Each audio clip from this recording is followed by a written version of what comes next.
President Trump delivering an early Christmas surprise overnight, pardoning more than 24 people, including some key political allies.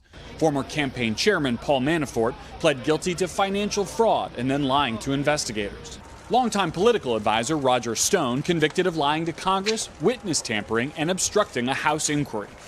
And Charles Kushner, the father of Mr. Trump's son-in-law and senior advisor Jared Kushner.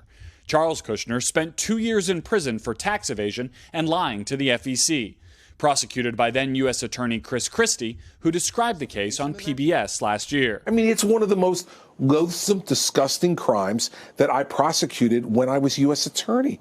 The president arriving in Florida overnight, leaving chaos and confusion behind in Washington.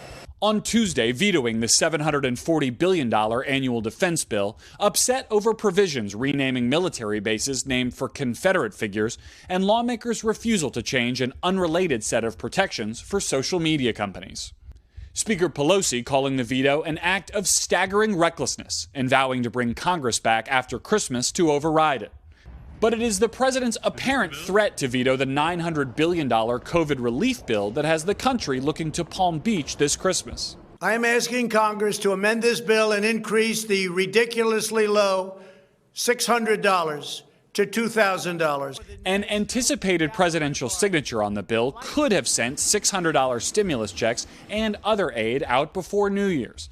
Now, anxious Americans like Brooklyn bar owner Sam Getz are left waiting. I mean, 600 is better than nothing, for sure. Republican lawmakers now publicly pleading with the president to sign the bipartisan package, which also funds the government well into next year. I wouldn't recommend to the president he veto this. My biggest worry of vetoing it is that this spending won't get smaller, it will get larger.